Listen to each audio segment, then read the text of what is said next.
बिस्मिल्लाहिर्रहमानिर्रहीम। अस्सलाम वालेकुम नाजरीन, मैं हूं बुशरा और आप देख रहे हैं कुकिंग विद बुशरा। आज मैं आपके लिए लेकर आई हूं बहुत ही स्पेशल सी चॉकलेट बिस्किट पुडिंग, जो कि 10 मिनट में बन के तैयार हो जाती है। अगर आपके घर में गेस्ट आ गए हैं तो आप क्विकली इस पुडिंग को बनाकर तैयार कर सकते हैं। तो चलें हम भी इसको क्विकली बनाना स्टार्ट करते हैं। पुडिंग बनाने के लिए सबसे पहले हम चॉकलेट गनाश तैयार करेंगे। चॉकलेट गनाश तैयार करने के लिए मैंने पैन में 1.5 कप दूध लिया है। चूल्हा अभी बंद है, बाद में हमने ऑन करना है, तब हम तमाम चीज़ इसमें शामिल कर देंगे। अब दूध में हम शामिल करेंगे आधा कप कोको पाउडर, या आप किसी भी अच्छी ब्रांड का ले लीजिएगा। आधा कप इसमें जाएगी चीनी, 2 चाय के चम्मच इसमें जाएगा कॉर्नफ्लोर, 1 चुटकी इसमें जाएगा नमक। अब इन तमाम चीज़ों को अच्छी तरह से हम मिक्स करेंगे। तमाम चीज़ों को हमने मिक्स कर लिया है। अब इसको किसी भी चमचे की मदद से हम चलाते रहेंगे और चूल्हा हम ऑन कर लेंगे। अब इसको ना थिक होने तक हमने पकाना है। ये थिक होगा, इसमें बॉयल आएगा तो ये तैयार हो जाएगा।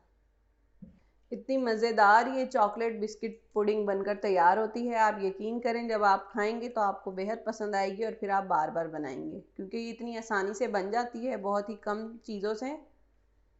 और बच्चे तो वैसे ही चॉकलेट के इतने शौकीन होते हैं, तो आप लोग ज़रूर इस रेसिपी को ट्राई कीजिएगा।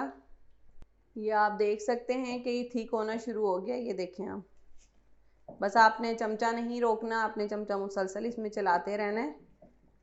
बस ये ठीक हो गया है। अब हम इसका चूल्हा बंद कर देंगे, वरना ये बहुत ज़्यादा ठीक हो जाएगा। और अब हम इसमें शामिल करेंगे 1 खाने का चम्मच बटर। ये अनसॉल्टेड है। अगर आप सॉल्टेड डालेंगे तो फिर आपने इसमें सॉल्ट नहीं डालना। अब हम इस गिनाश को साइड पे रख के ठंडा कर लेंगे, ताकि इसकी ये जो गरम गरम भाप है ये निकल जाए। उसके बाद हम इसको असम्बल करेंगे बिस्किट्स के साथ। गिनाश तैयार हो गया है और हमने साइड पे रख के इसे ठंडा कर लिया है। 2 से 3 मिनट लगे हैं।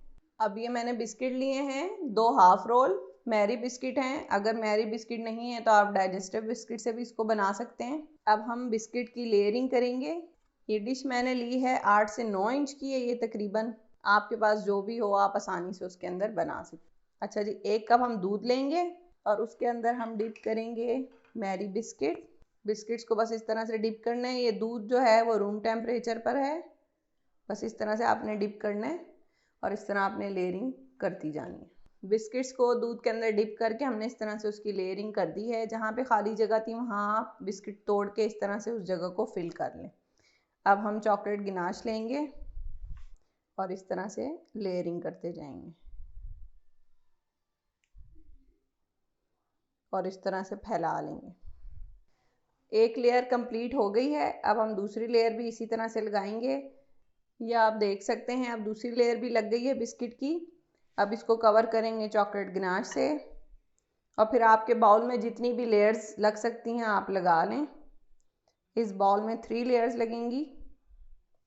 चॉकलेट बिस्किट पुडिंग की लेयरिंग हमने कंप्लीट कर ली है। इसमें मैंने 3 लेयर्स लगाई हैं और बिस्किट के 3 पैकेट इस्तेमाल हुए हैं। अगर आप चाहें, आपका बाउल बड़ा है तो आप 4 पैकेट की लेयर्स भी लगा सकती हैं, लेकिन इसमें मैंने 3 की लगाई है। अब ये इसका फाइनल लुक हम तैयार करेंगे। ऊपर से हम गार्निशिंग करेंगे बिस्किट के चूरे से, और थोड़ी सी मेरे पास मिल्क चॉकलेट रखी हुई थी, उसको मैंने ग्रेट कर लिया है। आप चाहें तो इसके ऊपर स्प्रिंकल्स या चॉकलेट चिप, जो आपका दिल करे आप इसको डेकोरेट कर सकते हैं। या आप लोग फाइनल लुक देख सकते हैं। मैंने बिस्किट के चूरे से इसको डेकोरेट कर लिया है और सेंटर में मिल्क चॉकलेट डाल दी है। अब हम इसको 2 घंटे के लिए फ्रिज में रख देंगे, और अगर आपके पास टाइम नहीं है तो आप आधे घंटे के लिए इसे फ्रीज़र में भी रख सकते हैं, ताकि ये अच्छी तरह से सेट हो जाए। जितना ये अच्छा सेट होगा, जितना अच्छा चिल होगा, उतना ही खाने में मज़ेदार होगा। ये मज़ेदार सी चॉकलेट बिस्किट पुडिंग बना के आप लोग ज़रूर ट्राई करें, और अगर रेसिपीज़ पसंद आती हैं तो हमारी वीडियो को लाइक करें और चैनल को सब्सक्राइब करें।